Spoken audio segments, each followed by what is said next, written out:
sexualizing somebody like that is not using the same language that the eugenics professors that have powered white supremacy and fucking skull measuring are into. Like, this We're never going to win an election again. This is what Bro. This rant is like empowering JD Vance. Hey everybody, I'm Tim Miller. I'm Cameron Kasky, and folks, two really huge things have happened in the past 24 hours. The Milwaukee Brewers handily defeated the Miami Marlins, and Donald Trump finally condemned his friend Jeffrey Epstein. Let's take a look. People keep writing stories like the time he flew him out of Mar-a-Lago. Can you settle that? What was it about? What caused the breach to begin? That's such old history. Very easy to explain, but I don't want to waste your time by explaining it. But for years, I wouldn't talk to Jeffrey Epstein. I wouldn't talk because he did something that was inappropriate. He hired help. And I said, don't ever do that again. He stole people that work for me. I said, don't ever do that again. He did it again. And I threw him out of the place, persona non grata. I threw him out, and that was it. I'm glad I did, if you want to know the truth. Don't ever do that again, Cameron. Usually, ideally, if you're going to talk to Jeffrey Epstein and say, don't ever do that again about something, it would probably be fucking 13-year-old girls would probably be the thing that he should not do again, not hire the help from Mar-a-Lago. Well, it's also just like he said the word inappropriate. He said Jeffrey Epstein did something inappropriate. Yeah. And, when I hear Jeffrey, and this, I happen to be, as we've repeatedly stated on this podcast, the wokest white man in Gen Z. So maybe this is just me being woke, but the woke side of me thinks that the most inappropriate thing Jeffrey Epstein did was rape children. So the use of the word inappropriate for poaching service staff is very Trump. It's to be expected. The man is delivering everything that we could have expected from him. And that's called consistency. And how often do we get that from a politician? He poached the help. This is just a guy who cares about the working man, Cameron. This is the thing with Trump. If you're a working class American, those Democrats, they're elitist. They went to college. They look down their nose at the working man. Many of these working class people get sent to El Salvador and Alligator Alcatraz now, which they probably wouldn't have during previous administrations. Maybe, but they condescend. They use highfalutin words and they look down on the culture of the working man. Not Donald Trump. He doesn't look down on the working man. He refers to them as the help. And if they choose on their own volition to take another job, that gets really upset because they're his property, actually, and he gets mad about that. But, other than that. And Trump values loyalty. I don't know anybody who hates a fake friend worse than Donald Trump. And while he might not acknowledge or respect the individual humanity of, quote, the help, I'm sure it didn't feel good for him to feel like he was losing friends. So unless they're Roy Cohn, of course, in which case he's happy to leave that guy behind. But interesting clip. We also had Donald Trump saying earlier today in a press conference or whatever that he did not have the privilege of going to Epstein Island, which is some way to put it. I think a lot of privileged people did go to Epstein Island. He did not have the privilege to go. Yeah, if he was caught on record saying that, before the world knew it was a child rape island, I think he could have gone out. He could have just very easily said, like, yeah, it sounded like a great vacation spot. I didn't have the privilege to go. But no, he said that today. I hear he's got a private beach, you get to avail yourself of. And there's that weird temple. It's not every day you get to see a weird temple on a billionaire's island, right? What else happens there? There's a swimming pool, I hear. It's nice. I saw an interview with Blair White, the conservative voice who is probably the top most trusted source of news across the aisle right now, where an Epstein survivor was talking about there being science labs there, and was saying that this is something that my friend from back home who was a Donald Trump fan, but Trump lost her when the Epstein stuff really started to boil up. In this Blair White interview, they talk about cloning and how there could have been cloning going on. And listen, I'm not saying there was cloning happening on Epstein Island. I am saying that they raised a really good point, which is that in the 90s, we figured out how to clone sheep. And it's like, do you think people were like, okay, great, let's stop there? Yes. Food for thought. Food for thought. We should have your friend that bailed on MAGA on the channel. Does she want to speak out? Does she want to come forward? I don't know. Does she want to have her story told? We hooked up for a couple years. I think we've already had one ex of mine on the show. And while I could do it though, I could interview just a one-on-one interview with her. Yeah, I don't know, just try to explore her journey. Yeah, well, it's a very interesting journey because she went from Republican but not Trump to Republican and Trump to Republican and I can't support Donald Trump anymore because the child rape is where he went too far. Which, in all fairness, you know, I do think Donald Trump went too far like 40 years ago. Yeah. But I'm glad she wasn't cool with the child rape. You know, you got to hand it to people. I think that we all need to take the opportunity to remind everybody that it's a big tent after this Epstein stuff. And I think that MAGA is going to lose a lot of people. And it's our responsibility as voices who communicate things from a more, you know, liberal perspective to say to everybody, hey, by the way, you know, we're the side where once it's proven that people in our party did child rape, we're actually going to kick them out and say, go to prison. Yeah. Even more than that, the Democrats kicked out Al Franken when he didn't do anything even close to child rape, and he just did some funny jokes, you know, a little bit of light harassment. Not great, not good. I don't endorse it, but I mean, nothing close to a child sex ring. And boom, he had to hit the curb. So, you know, accountability. There's an accountability gap. I talked about this on MSNBC, or as Tim is on an MS basis with it. But I was talking about this when we were talking about the New York City mayoral race. I was like, so Cuomo is good. Cuomo is good to get endorsements from Bloomberg and from Jim Clyburn, the most perfect politician in the world who is above criticism. But Al Franken had to go. Cuomo, with 12 credible accusations of sexual harassment and having sued for gynecological records of his alleged victims, he's actually fine, and the establishment will get behind him. But that son of a bitch, Al Franken, had some pictures where he was being in a propes, and we can't put up with that. Fuck all these people, whatever. Accusements is a kind of a fun malapropism, actually. Well, it's because I was getting to the word harassment. Yeah, harassment or accuser. That's fun. That's fun. I've invited Andrew Cuomo onto the Bulwark and have not heard back. So I should say, have you done Franken yet? Oh yeah, me and Al had a great chat last year. He's a good dude. As a young Jew who thinks he's hilarious, Franken was like a superhero to me growing up. Franken, Jon Stewart, Anthony Bourdain, Robin Williams, and that's a good list. And Norm Macdonald were my big ones growing up. Oh, love Norm. That's a good list. Yeah, Al Franken's pod itself is kind of. You think our pod is chaotic? His pod is totally chaotic. He's just doing like random asides for like 30 minutes and loses track of what the topic was and stuff. Does he have any nut? Does he Gavin Newsom it and have any fucking Charlie Kirk types on? No, he doesn't. He's Al. You can't go wrong with Al, really. What else do we have? Speaking of staying on topic, Cameron, what else is on what's on our agenda today? Speaking of how funny I am, I've always said I wanted Al Franken to run for president with Jill Stein as his VP. So we could have presidential election posters that say Frankenstein, and you can all leave a comment down below how fucking funny you think that is. I've got great news for you. We can leave the Russian asset Jill Stein by the wayside now. The new Democratic governor of North Carolina is Josh Stein. So it can be an Al Franken, Josh Stein ticket, and you can still have your joke without having to give anything to one of the worst people in the world. Not quite as bad as Ghislaine Maxwell, but certainly in the top 250, Jill Stein. Jill's pretty bad, isn't she? Jill's really bad. She even the whole, the presidential ticket thing where she's just being such a terrible person to the Democratic Party. Even with all of that aside, she also sucks. Also maybe Sam Stein. Sam Stein would be a good option, but Sam. That's a good one. I want to get into 2 points of disagreement we've had this past week. Tim and I see eye to eye on plenty of things, and there's also obviously so many places where we're different. One of them was out of nowhere in the middle of a different conversation. I texted Tim, Blink 182 is so good, and he thumbs downed my message.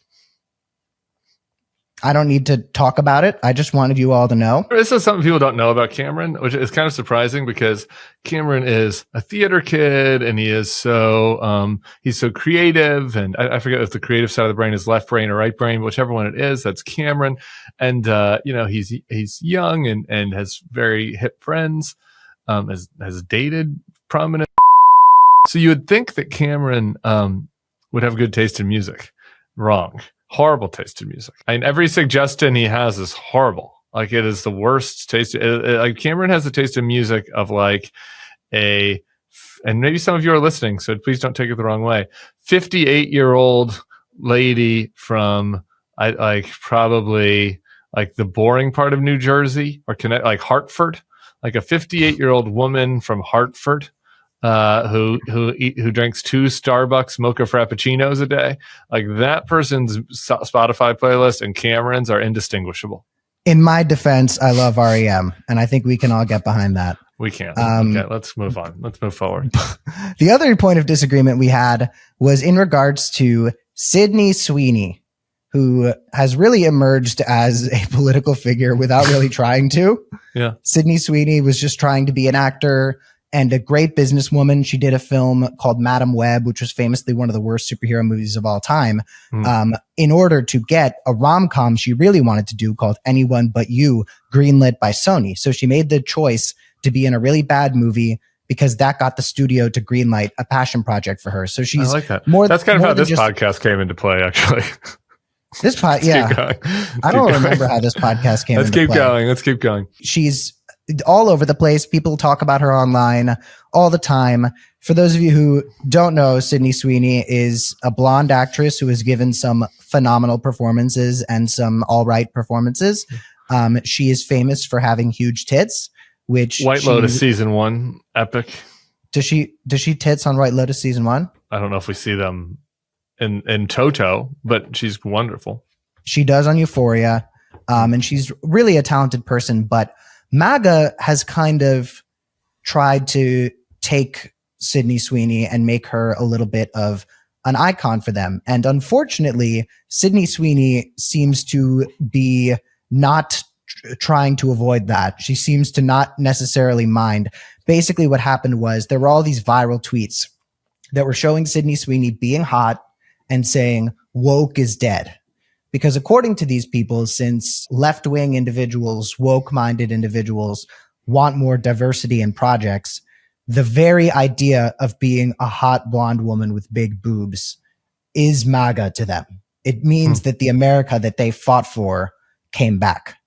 And that has turned into a couple things. Well, before we get into our fight about Sydney Sweeney, can I ask, because you can represent the woke liberal male, are woke liberal males interested in blonde girls with big boobs? Is that a popular archetype, or no?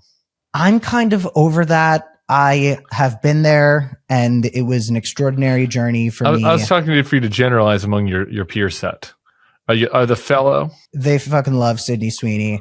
I think Sydney Sweeney is so attractive and beautiful, and more than that, is a very smart person, and there's a lot to respect about her. There's a couple things that I wasn't so excited about. She's selling a soap now that is apparently made out of her bath water, which, you know, there's a degree to which she's taking ownership of how sexualized she is. There's also a degree to which that's fucking weird. She was at Jeffrey Bezos' wedding. You're sort of strangely at times anti-sexual and anti-touch. I don't know if there's anything weird about that. I kind of like that. That's kind of hot. I think bathwater soap is just a little weird because it's like, I think that there's a degree to which the men who want something like that, the thing they like about it is that Sydney doesn't know who they are, and they're still claiming some sort of ownership over her body. You're making it kind of weird, but okay, I hear you. I mean, she chose to do it. All right. I do not endorse anyone going to Jeff Bezos' wedding. That's a bad idea. But before we go over her whole rap sheet, can we watch the ad we disagree with? Can everybody watch it together? She did an advertisement for American Eagle that Tim is cool with. I think it's kind of eugenics. Let's have a look. Genes are passed down from parents to offspring, often determining traits like hair color, personality, and even eye color. My genes are blue. Sydney Sweeney, Casper Genes. Okay, I'd like for you to explain to me what your problem is with that advertisement. Well, it's a remake of an ad that many would call pedophilic because it features a 15-year-old girl. I don't remember who it was in the ad. I kind of don't want to draw attention to it, but this was like a direct remake of a very predatory advertisement. But whatever, okay, making it with an adult woman. Blonde hair, blue eyes, talking about genes and how genes work and saying she has great genes. I think American Eagle recognized that conservative America, who wants this sort of white purity, loves that Sydney Sweeney represents what they're looking for, and therefore they're playing into that, not as a full-blown dog whistle, but as something that is definitely pretty eugenics, pretty like British eugenics. Eugenics. Like what? Like this jeans ad is arguing for like killing getting rid of people that have certain identifiable traits. And we do have genes. Genes exist. We all do have GENES genes, as well as most of us wear JEANS genes. Like acknowledging their existence is not eugenics, I don't think. Is it? The existence of genes? Look, I am a staunch believer in the First Amendment, unlike the Anti-First Amendment League that calls themselves the ADL. But I will say that this was just, come the fuck on.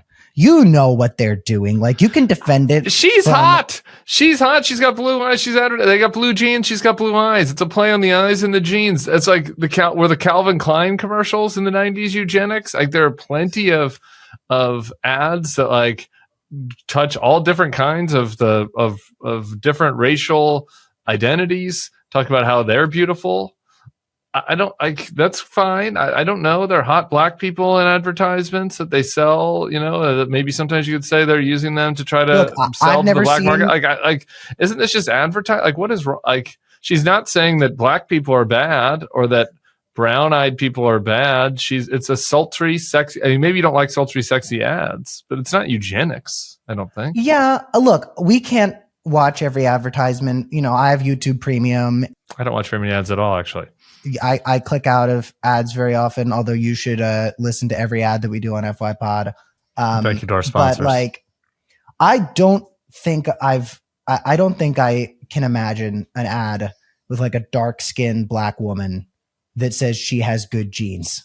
Like, I can't picture that. Black is beautiful ads. There are a lot of black is beautiful ads. Like, yeah, but that's not genes. Genes is the composition of somebody's genetic makeup. That is what makes you an Aryan, is your genes. And I find it, leave a comment down below for the algorithm if you've seen an ad saying that an Asian person has good genes. Even if you're right, like, I don't think that Trump there's says a that good about place. people too, by the way. Trump's into genes too.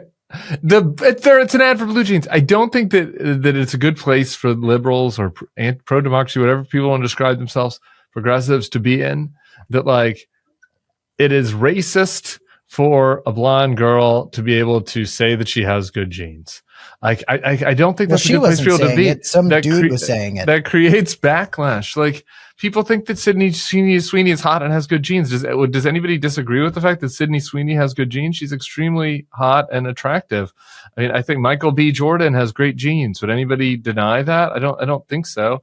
If you're now, if you're getting out the calipers, nobody's making an advertisement saying Michael B. Jordan has good genes. Well, not in this case, but there are plenty of ads that sexualize and like talk, and maybe that people don't like that, and that's bad. But like, it's not like there are not hot black and brown people in ads these days. If anything, the critique now is that there's like two all ads. It's like every couple has to be biracial. I don't care about that either. It's advertisements. These are companies. This is capitalism. They're trying to sell their products. Like, yeah, but is this really bad? What is bad? Sexualizing a hottie like Michael B. Jordan, who can do whatever he wants to me, by the way. Sexualizing somebody like that is not using the same language that the eugenics professors that have powered white supremacy and fucking skull measuring are into. Like, we're never going to win an election again. This is what this rant is like empowering JD Vance. Your rant might as well be a pro JD Vance ad, so that in 2028 he can go out there and be like, the fucking woke libs don't even want you to like Sydney Sweeney. Talking about how she's hot is eugenics now. If we're talking good genes, I'm not going to get too far into this, but look no further than Usha Vance.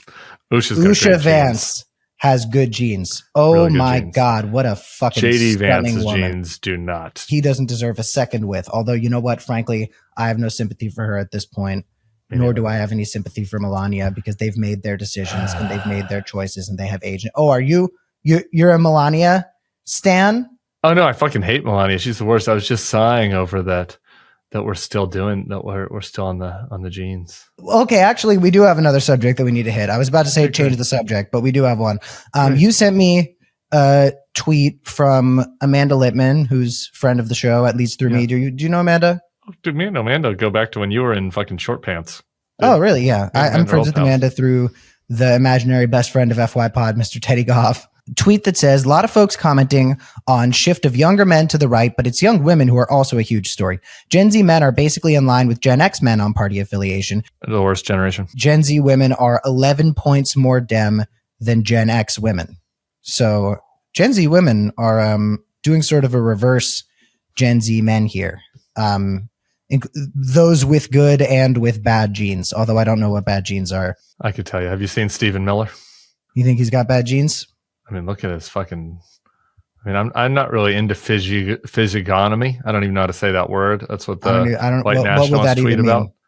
I don't know. The white nationalists tweet a lot about when instead of calling somebody ugly or fugly, which is what I like to call them, as fugly, the white nationalists say that they have bad physiognomy. It's like PHYS. I can't spell it off the top of my head. IGONONMY maybe. And it's like, this is actually eugenics. It's like there's certain head face shapes that signal low IQ. Anyway, Stephen Miller has it. It's kind of like he who smelt it dealt it for physiognomy with Stephen Miller a little bit. Well, that makes sense. And yeah, it is weird hearing Stephen Miller talk about the supremacy of anybody when he is supremely a cuck. It's interesting for me to see this Gen Z women thing, especially as the emergence of trad wife culture seems to be chugging along with women like Brett Cooper, who can absolutely hit me up, by the way. Brett Cooper is very hot. Or she's just incredible at taking pictures and videos. Depends. Some people don't translate as well in person. But we see this emergence of trad wife culture. How often do you see this stuff? Because I see it pretty frequently. I mean, I don't have it a lot in my feeds. And I think this is what interesting. I kind of want to talk about it. Like it's very much a Gen Z phenomenon.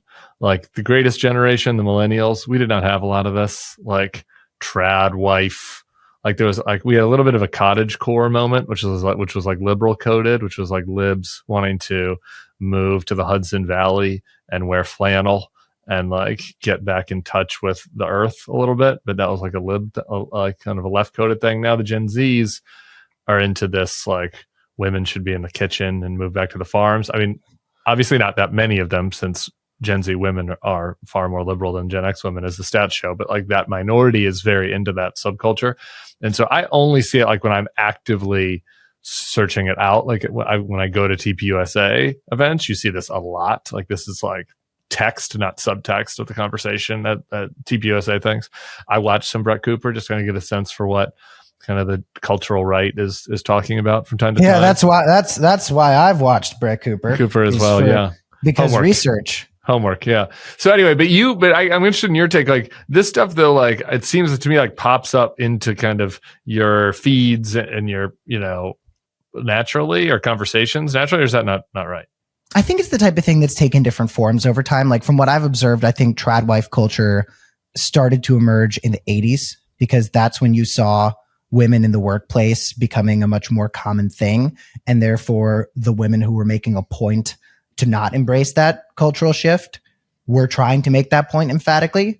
So I do think trad wife culture probably does have roots that can be traced back to the 80s and to the, earliest phases of women in the workplace having any sort of positions that were beyond just secretary being a thing.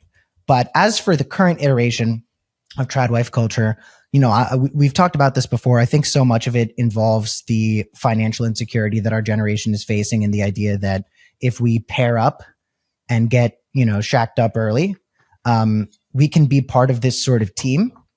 And liberalism encourages women to take more ownership over their futures and their lives and put them in financial positions where they don't have to be trapped in marriages because they don't have the career mobility to get away from their shithole husband. But I do think, so I think the primary contributing factor to this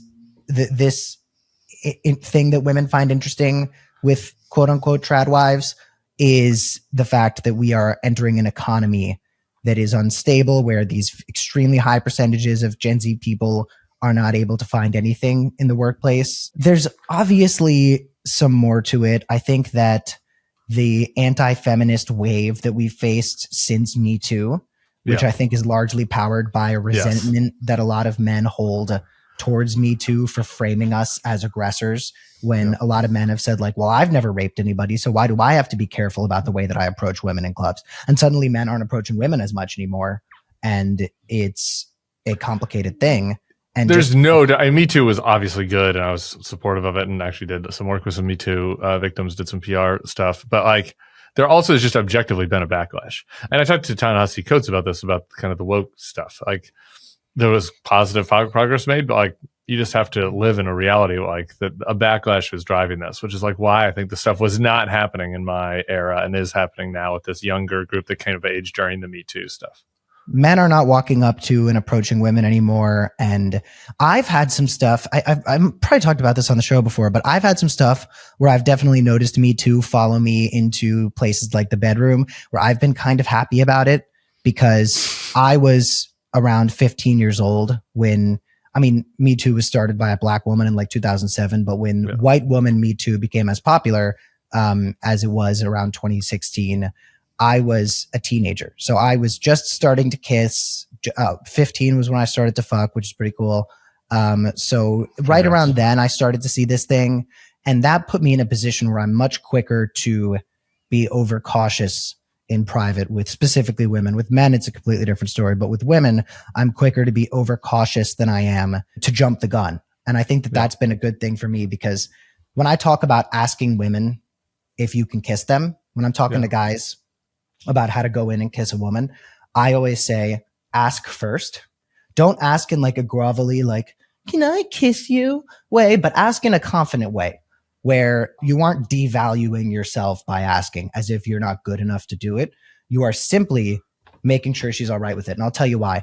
I have a lot of lady friends. Women make up at least 50% of my friends. And I hear two things from them about asking if you can kiss. I hear, he asked if he can kiss me. That was so cringe and yuck, and I couldn't believe it. I wanted to vomit. And I've heard, he asked if he could kiss me. That was so gallant and chivalrous. And what I noticed was that when she's into him, it's gallant and chivalrous. And when she's not into him, it's cringe and ick. So what I say to my friends is, if you ask for the kiss, under almost no circumstances is the question going to change the answer.